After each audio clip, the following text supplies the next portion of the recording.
Hey everyone, back again. Today I'm joined by only the second doctor I've had on here, Ryan Shuvera, to discuss a very interesting term in the domain of indigenous musicology. Musicology, um, hungry listening. It's Dylan Robinson's idea, and it's super interesting. And I'm joined by Ryan to help me explain this because this is his uh, field of expertise. And before jumping into it, if you want to follow me anywhere other than here, you can find me on Instagram at theory_and_philosophy or on Twitter, which is just my name, David Guignau. If you want to help me out, like, share, subscribe, tell your friends. Who knows, they might get a kick out of this. And yeah, don't waste any more of your time with that. Let's begin firstly with Ryan. Anything else you want to add about yourself and a properly contextual land acknowledgement, given the obviously the subject matter and where you're coming from with this. Cool, awesome.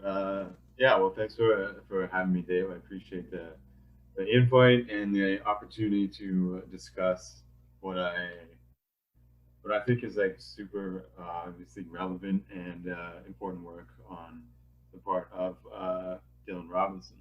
So as you noted, I think it's important as much as they're empty and kind of ubiquitous now, but seemingly um, without certain discussion surrounding it. I think it is important in the terms of setting up our discussion today after reading Dylan's work and just the nature of the discussion that we do a quick acknowledgement, but with sort of a reflection of our own position here. So for me, I mean, I live and do my work in what is now considered London, Ontario. Um, it sits on the lands of the Anishinaabe, Haudenosaunee, Lene, Lenape, Walk people, and the Attawattaman peoples. Um, long-standing relationships with many different communities, including the Chippewa Nation of the Thames, the Oneida Nation, the Munsee Delaware Nation, right? And of course, there's a large urban indigenous population in the London area as well. That's important to recognize too. Long-standing relationships between the university as well and the communities across what we think of as southwestern Ontario now. And I think it's important, instead of just saying the words, to sort of set up what that means in relation to our discussion, because as for myself, again, as a settler scholar, which means I have, for my own sake, I have Ukrainian and French background, coming to this land, which for different nations is thought of as North America, potentially Turtle Island, depending on your perspective.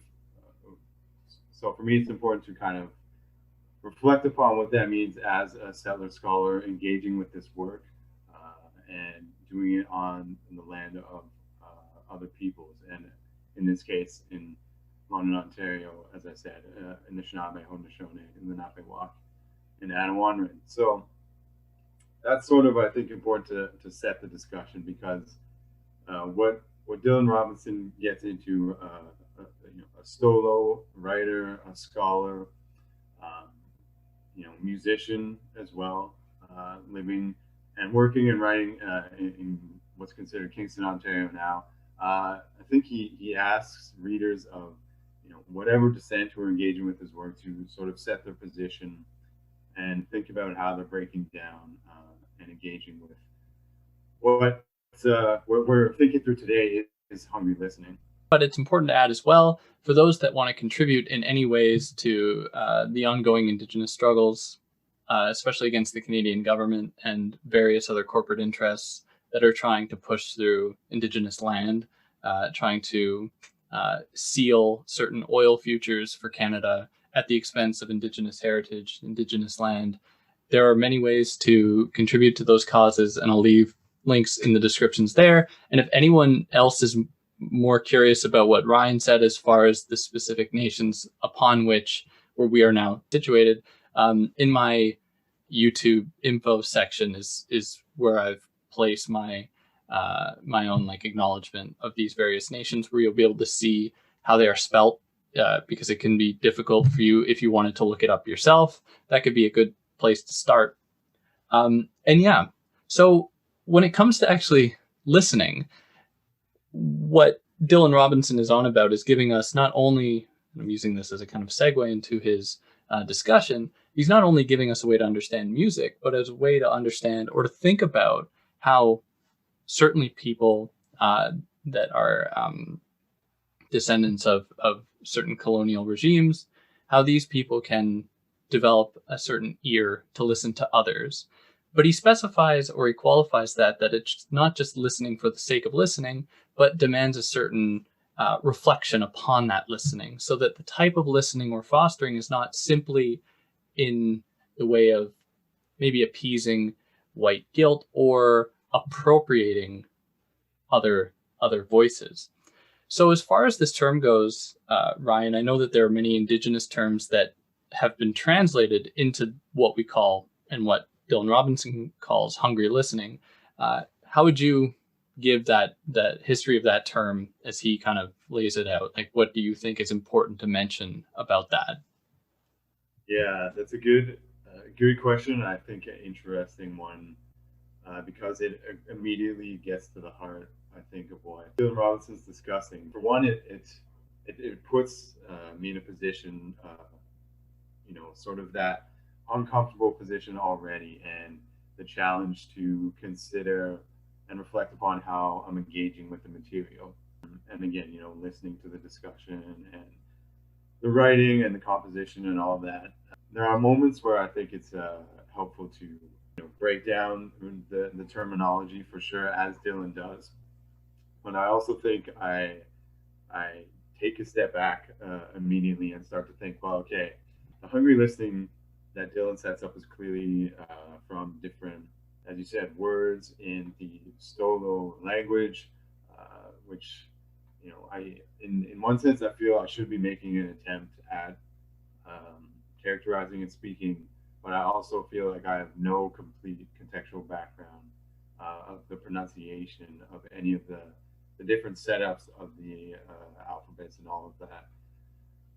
So again, once I feel like I'm backing out of it, where I should be engaging the discomfort, but I'm sort of dancing around this because, on the one hand, I don't know if I'm here, I guess, to explain hungry listening, but more so to engage and, as you said, do that reflection and think about what it means to do that listening on our parts. Because in some ways, so I will attempt some discussion and explanation of it here, right? Because Dylan Robinson notes that hungry listening isn't a listening through whiteness by any means. So it's not just, we've come together today to discuss the problem of white listening or something. It's a characterization of listening through coloniality, right? So there is a marker of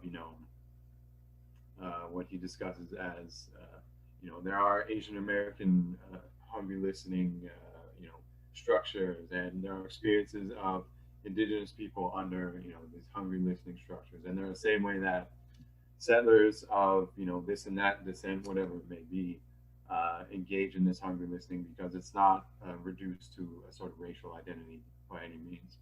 So for us, I think today, in a weird way, it's where we're discussing like one small angle of hungry listening, which of course is narrowing it down not just for the sake of avoiding other discussions, but for the sake of digging deeper into what that terminology and lived experience of hungry listening means for us. And I think to get into some of the more details of it, Dylan, notates or whatever that it comes from these terms referring to starving and settlers specifically, but starving person. So I think there are different ways we can take that, particularly whether it's a lack of knowledge or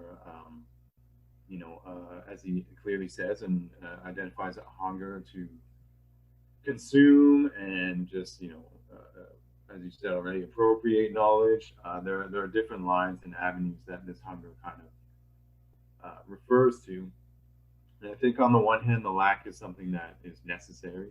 It is there, for a reason, sort of inevitably, but it's something that can be turned into an obstacle that people feel they need to overcome, which I think Dylan addresses and says, it's not something that we're trying to overcome. It's something that needs to be, acknowledged and perhaps reflected upon and engaged beyond just something interesting that we see today, where it's reflect and move on or something like that. It's a bit more than that, but we can get into that later. And on the other hand, the starving element, I think, refers to this eagerness on the part of, I'll stick to settler, but it can refer to other indigenous relations, um, of this eagerness, as we see today under this post Truth and Reconciliation Commission kind of era that we're in, where we really want to do the right thing sometimes, or we really want to, uh, as you said, alleviate some guilt or exclaim that we're an ally or something like that.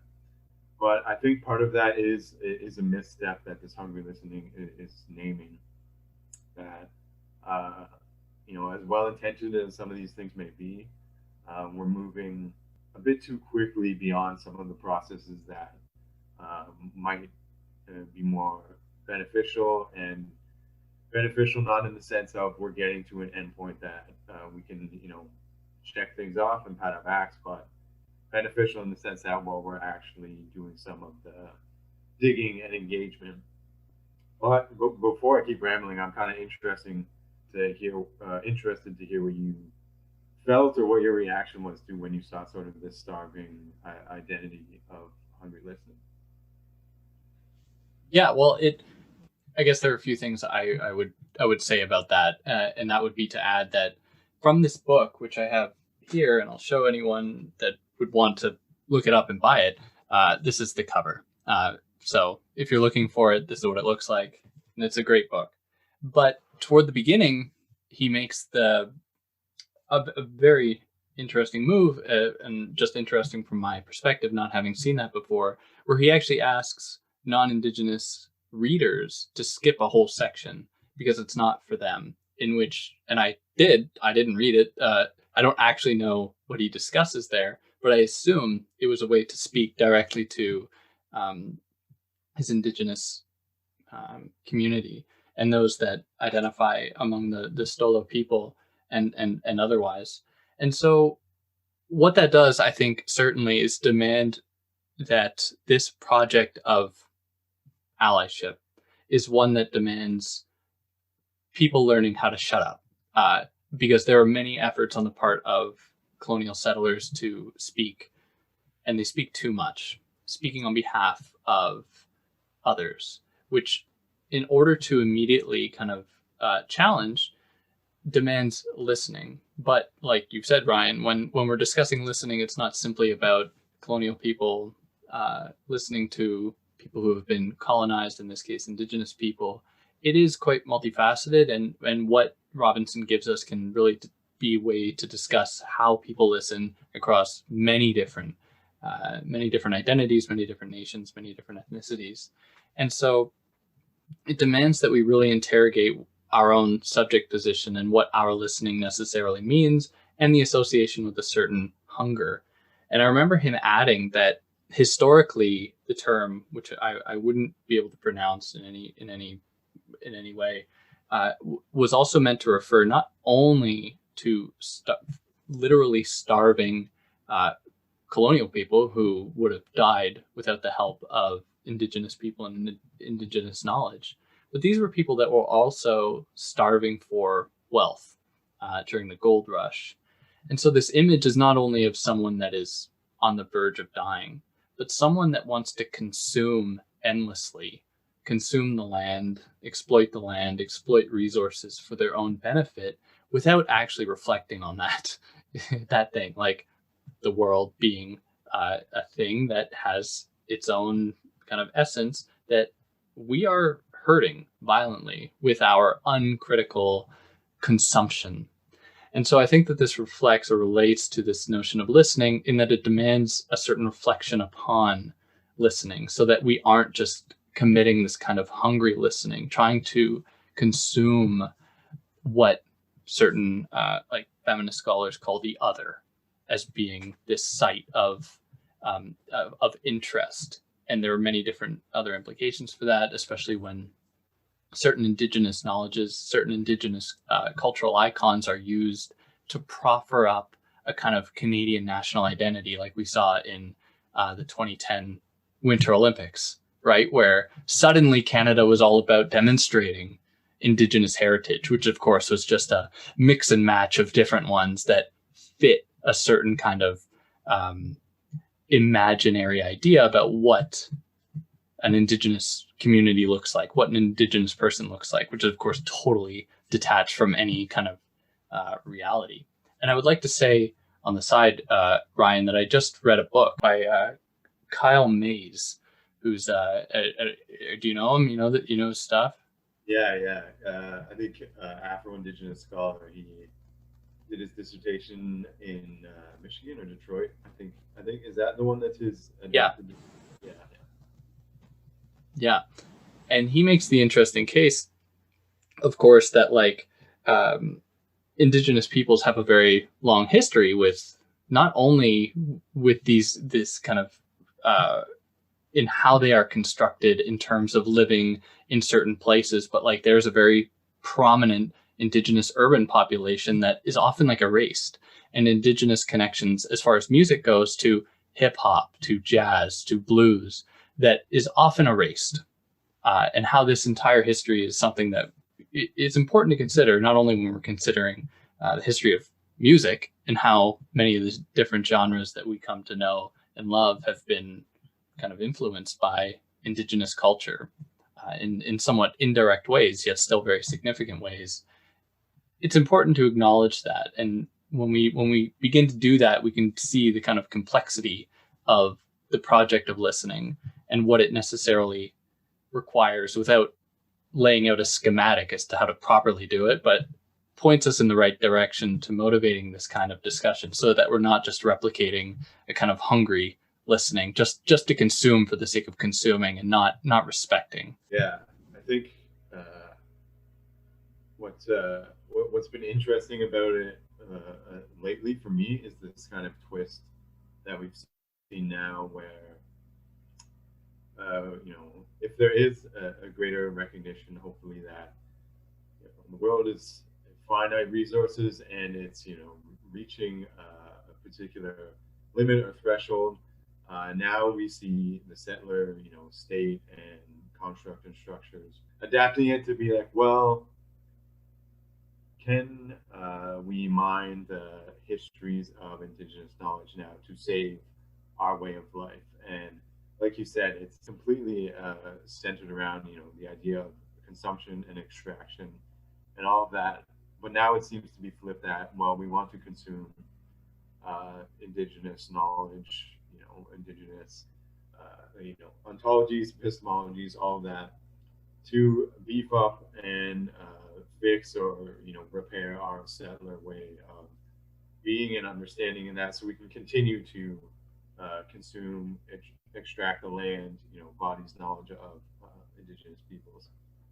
And for me, of course, that this I think for many indigenous people is not new, not a surprise. Like, I think that's something that is unfortunately uh, predictable, that again the settler state's going to continue to abuse, murder, culturally and physically commit genocide and all of that, try to continue to push its way of life through, which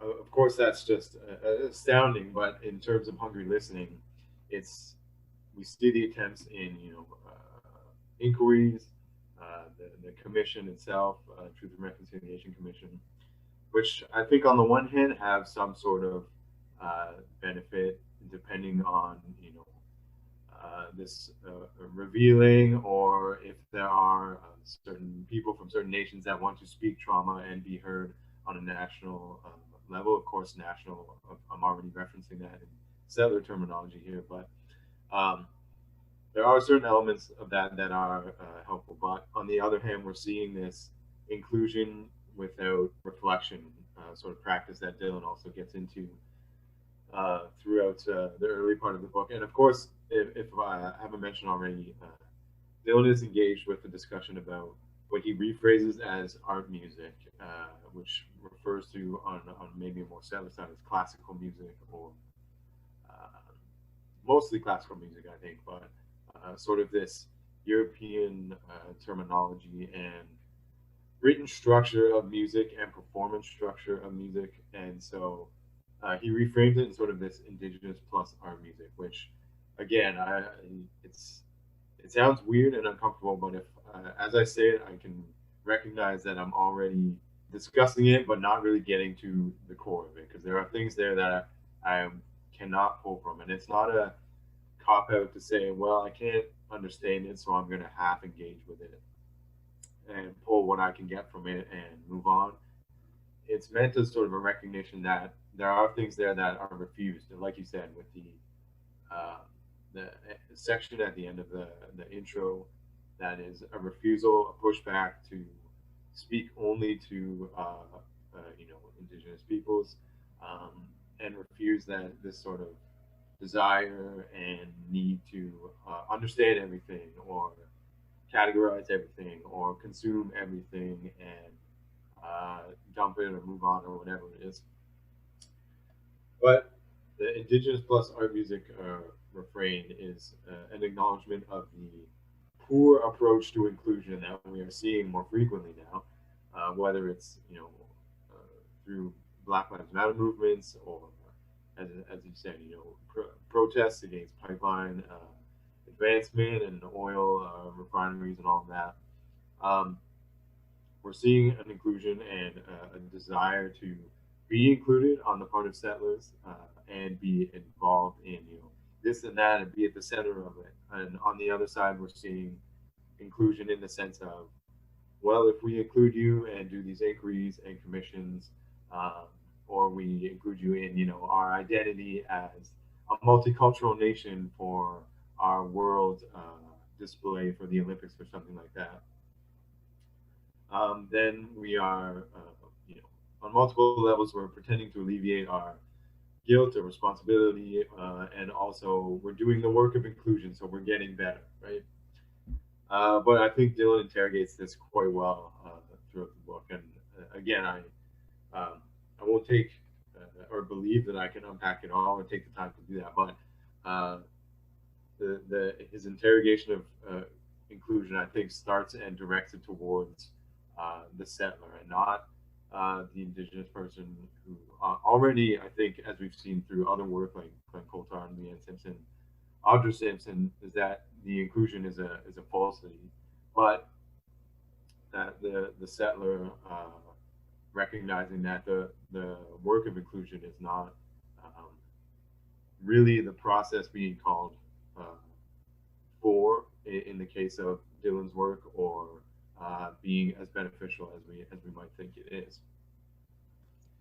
Yeah, and one of the ways that helped me to understand that was to draw a distinction between a pretty narrow distinction between form and content. And what I mean by that is that Dylan Robinson gives the example in the case of indigenous music being incorporated into kind of the Western cultural imagination, however we want to position that as being the Canadian context or the United States context, or wherever, where the content of certain music is allowed, but it's often, of course, in doing that, it is decontextualized in that it is being divorced from the form, from the history, from its social linguistic setting. So you can play or have indigenous music featured in, where we often associate like classical music to be played in music halls or anything like that, without reflecting on the fact that we can't just take music, or music can't just be extracted from a setting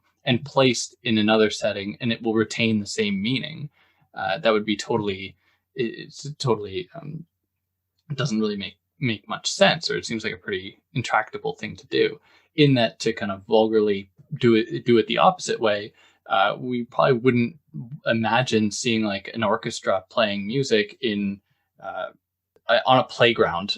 Just the context matters, and it is just forgotten about when all we are doing is trying to proffer up a certain multicultural image that Canada tries to continually revitalize or to maintain. But in doing that, happening, of course, uncritically, avoiding actually engaging with these communities. And it is often just a kind of pressure valve to give Canada a pat on the back to say, oh, well, we've done this, so therefore we don't need to proceed with various hard investigations into missing and murdered Indigenous women, to lack of access to water on innumerable reservations, to disrespecting Indigenous heritage sites and culturally significant sites, which is all the more pernicious. It's perhaps not worse, but it definitely competes with just not doing anything, in that we provide ourselves the false illusion, or the illusion period, of doing something that is just superficial, is all it is. Yeah, for sure. And so what I think is interesting too, I don't want to make it seem like I'm sitting here just throwing stones or whatever, because what I really found difficult, but exciting about Hungry Listening, the book, is like you said, the different ways that Dylan Robinson sort of refuses, content-wise and structurally, how different readers are going to engage with the book itself. And I think this comes across musically, as you said, where I love when he breaks down, of course, it's going to be in a opera hall or something when you see a symphony orchestra. Of course, you'll clap when the musicians are sitting, and of course you clap again when the conductor comes out. Of course, the instruments are going to be in tune, and if they're not in tune, that's a problem or something like that. That really, I'll admit to not having seen a ton of symphonies or orchestras. I've been in those venues, and I understand the sort of formality that gets attributed to them. But it also made me think about, standing in the club or the music hall, or, the small bar or whatever, and thinking about sort of the structures and formalities, even of the dirty dive bar or whatever, that formulate and construct our listening experiences there. And regardless of who's playing, and oftentimes it's a settler band in the case of London, Ontario here. Excuse me. But that sort of push to reflect upon that, I found he doesn't even ask for it explicitly. He's not like, now go sit back and think about your last concert experience or something like that. It's sort of a challenge to the structure of the listening experience, in the formal sense, and the music that he is often engaged with, discussing, analyzing, contributing to. But it's a question and a push to move to think about what it means to listen, not just with the mind, or isolate the ear or the mind or something as the listening example of the body that you use or something like that. But it means, okay, what is the structure of the listening? What are the experiences that you're engaged with that seem perhaps secondhand or subconscious or unconscious or whatever it is?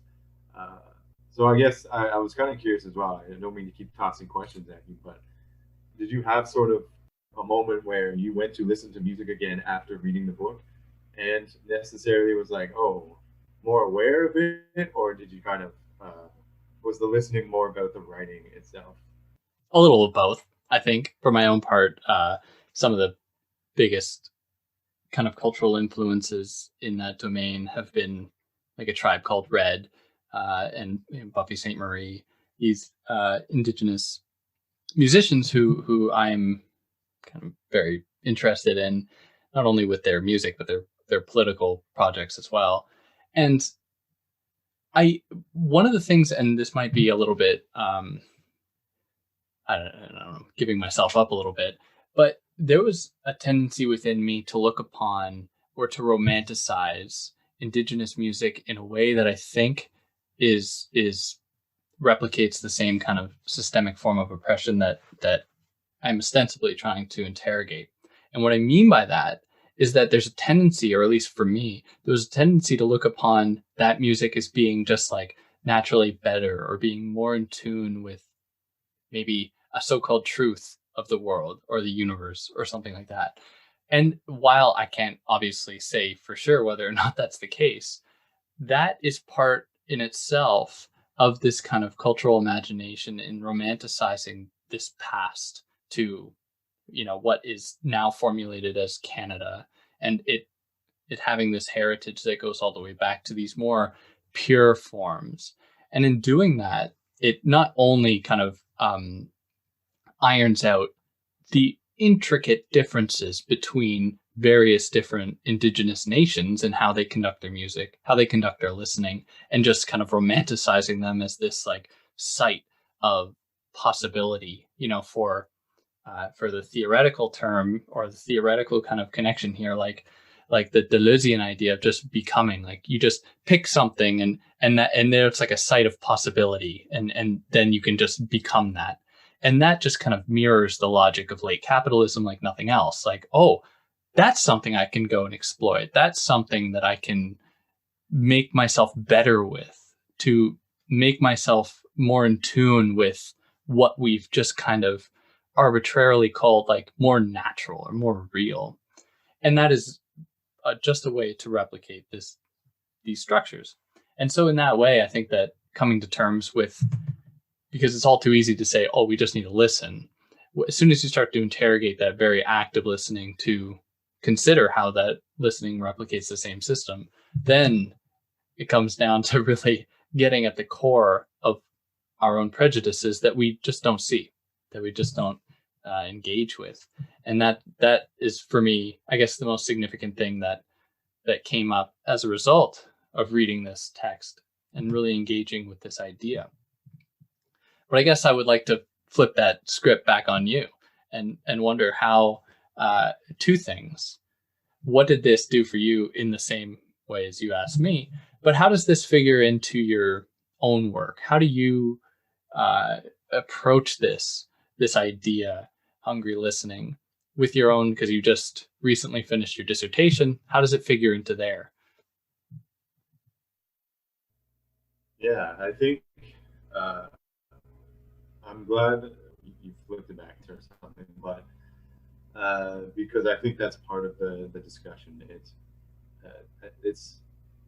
It's again easy and good, but let's interrogate listening and reflect and reflect. I've probably said reflect 100 times already, but then it's like, where does it go from there? Because that's the hard part, and I think uh, that's the difficult part about whether it's the self-naming allyship, or how do we listen, or I'm gonna show up to uh, every protest and be the loudest person there, right? It's where do we move beyond that? That is the next step. That is unclear, and I think the difficult part that, rightfully so, Dylan Robinson hasn't.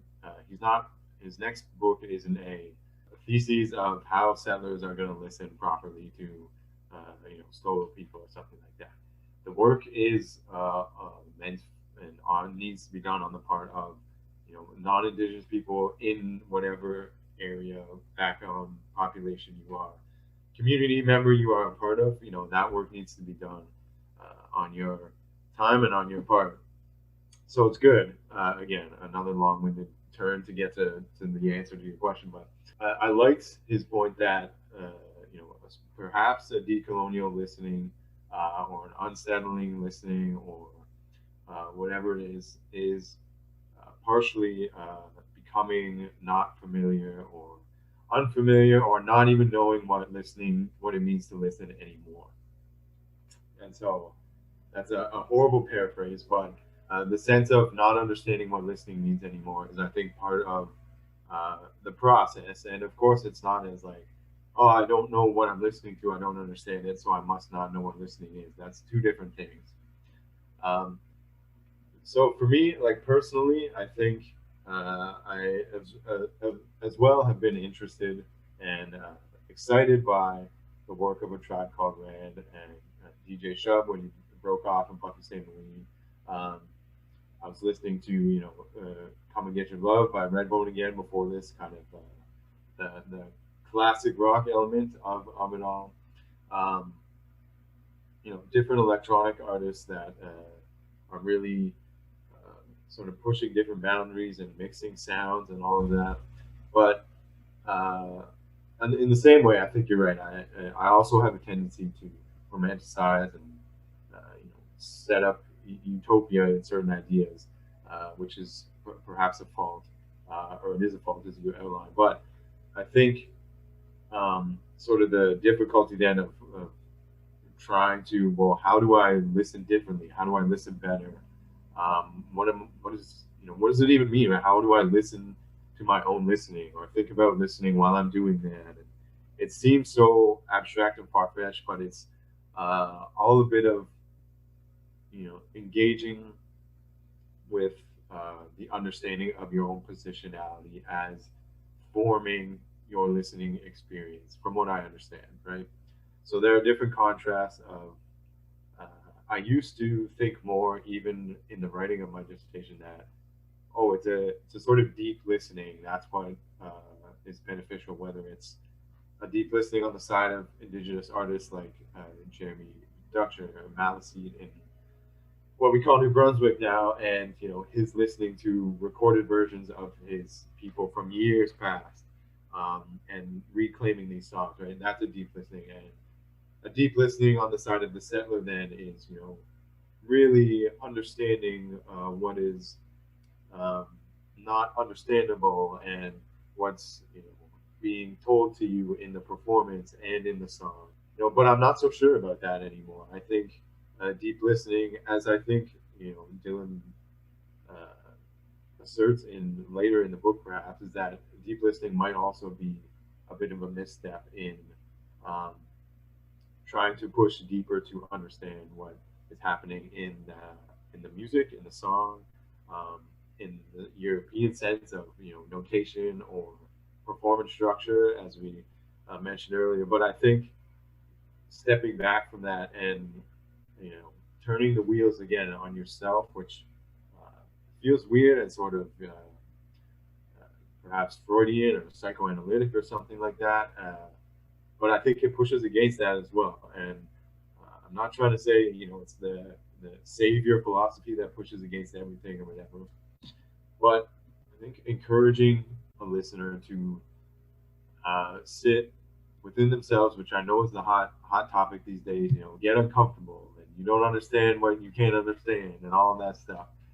But I think you know trying to think about what that means as again, I said that I have Ukrainian descent and French descent, not as a shout out, but as a understanding of um, the history of my experience on this land is one limited in my family history, but two uh, based in different parts of the country in Treaty One and in the London area and Treaty Three in Northern Ontario. But the reflection on that to me was recently this sort of settler precarity and the ability to jump around the land to find what's most lucrative uh, financially or whatever it is for myself. But in terms of listening, it means thinking about, well, what is my relationship to the land, to the nations of the artists, and how is that informing what I'm hearing in the song? If Tribe Called Red is two members now from Six Nations, close to where we are in London, Ontario, but they do their work based out of Ottawa, Ontario. Um, how is my relationship, as someone in London, Ontario, doing that work, influenced by what I'm hearing in the music and what I'm seeing in the videos. How does that relationship, um, reveal certain things to me, and how does it uh, close off certain things to me that um, immediately in my, pressing play on whatever or putting whatever material on to listen to, uh, it's immediately closing certain things off, but it's revealing certain things and it's forming how I'm listening to it.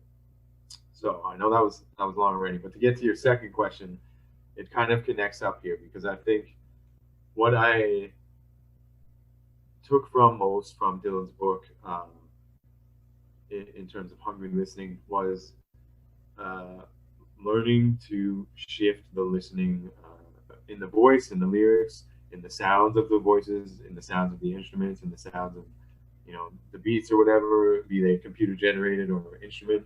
More to think about, well, what am I feeling? And I don't just mean, does it make me happy? Does it make me sad?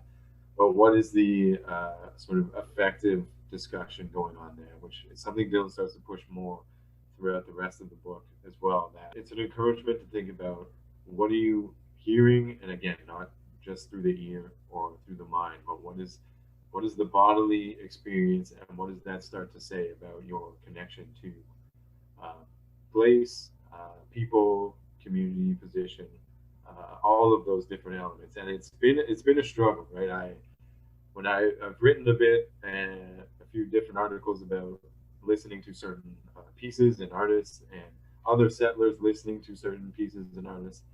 And the most difficult part is, again, that reflection about what am I hearing, but I'm not just relating it in. It moves from a G chord to a D chord, something like that, right? Or it's an upbeat and it makes me, uh, you know, the endorphins or whatever and all of that stuff. It's more about getting. For me, I guess my pull from it was the gut discussion. I realized that I tend to listen a lot through uh, my gut, and that's the weird sense of that's where I'm pulling. Well, this is making me feel unsettled, and why is that sense, and what is that feeling like for me, and where else have I felt that, and what does that mean in those moments? So it's more of you know turning to the body in the North American settler sense, but turning to uh, the connections that are coming from that interrogation of that sense. Does that make any sense? Yeah, for sure. I made a ton of sense to me. Yeah, I don't know. Is there anything else that we should mention about the term, or Um, anything that you think would be important? Well, there's obviously a lot more, but yeah, no. I was just looking. I made like one or two notes that were like, this is what should be touched on, but I think we got most of it. I think we hopefully did some justice to it and not walking the wrong way or something. But I don't know. Yeah, I think it feels good. I think the only direction left to go would be uh, again doing some sort of reactive listening or something. But I don't think that's necessary at all. You know. what do you mean by reactive listening? Well, like I think the call for like, well, let's think about how we specifically listen to a certain song or something, right? Because then that started the process later in I think Dylan's book that he pulls in some settler scholars and he steps back in his own writing and says, okay, now you do some work of reflecting on, and then they go into sort of the same process, right? It's a familiar process of, well, this is uncomfortable, but I understand it. This is sort of my background because this informs how I'm listening to things. I'm not sure where to go from here, and what's the next step, Dylan? Can you come back in? And so Dylan comes back in the writing and sort of pushes it a little bit. Um, but I think that's from my sense as well, is the encouragement is uh, a push to think about you know like not patting ourselves on the back yet, but getting settlers or members of your community together to really think about what it means to listen. And part of that involves like doing some listening, and maybe we would do obviously not today. I mean, but we would do like sit down and listen to this song or this record and engage with what we're thinking about or what we're feeling and vocalizing that and thinking about how we're vocalizing it and experience it and how we're describing it. Um, because as Dylan said, part of the writing about how we're listening is that compositional part that might push us to different, listening practices, or at least reveal the practices that we're unconsciously perhaps engaged in. But maybe one day it involves listening to, as I said, a record or a performance or a concert, and maybe shifting the experience, not just um, solo on our iPods or whatever.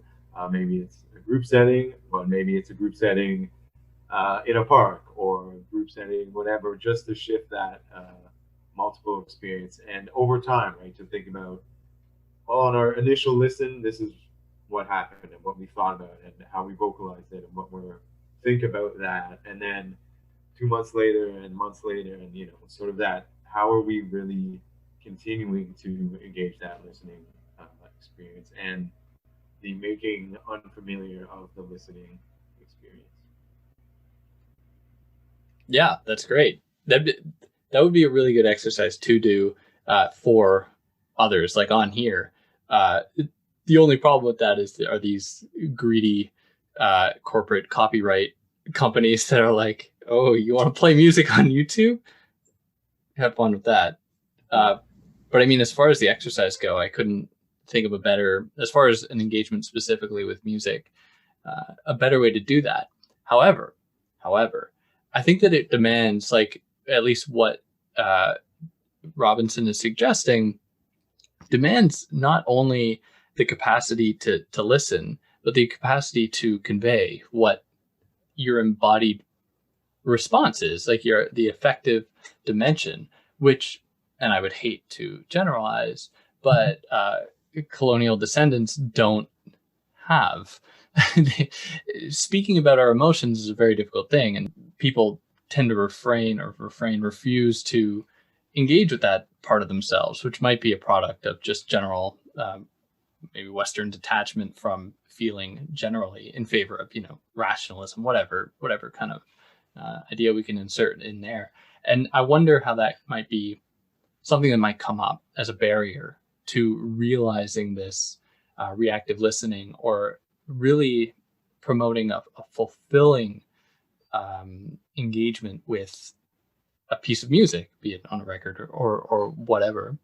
But it is certainly a wonderful image, and something that I think could be a good a good thing to work towards, and a good practice to help people be able to convey their feelings and to be able to match those feelings with a political project, in my mind at least. Yeah, no, for sure. I think you make a good point too, because it uh, that's again where we can also get tripped up, and I find that too is I'm listening and reading, and I don't want to fall into, okay, well, how what does Leanne Simpson say about this, and oh, interesting, maybe I'll try that, and that's sort of the appropriate listening that again just falls back into the wrong pattern. But I think you're right that part of the struggle is, maybe that, or maybe the step of doing it hopefully alleviates some of that. Or maybe, again, encourages the fact that, well, listen, without just trying to do whatever that, name the chords or whatever. And again, that it's not that that is bad in itself or horrible, but it also requires the reflection that, well, this is a colonial structure of understanding and listening to music. Uh, yeah, I don't think I really added anything to your point there. I just am also in agreement that there is an interesting barrier there, and I'm not quite sure that I perhaps have an adequate response or Yeah, I answering don't. that. It's I don't know, just muddying the No, waters maybe. oh no, Um, it's good. I don't think you were demanding one either. I was just reflecting on that, and I think that is, there hopefully will be barriers there, because if it's too easy, then maybe we're not really doing it. But um, then I think going through that is, I guess, the best way to comment. I'm not sure. yeah, well, I mean, you've certainly given us a lot to think about. Thank you very much, Ryan, for helping me through that. And for anyone else that listened, I'll leave Ryan's contact information if anyone wants to reach out. That would be if they want. Yeah, yeah, for sure. Or and then yeah, if you made it this far, like, share, subscribe. We'd love to hear from you. If you'd like to leave a comment, any input you might have, or if we did anything wrong or approached this subject matter in a way that was unfair or in a way that wasn't properly reflective, if you're willing to put in that labor, that'd certainly be something we would love to hear and take those criticisms seriously. And yeah, on that note, thanks a lot for listening, and I'll catch you next time.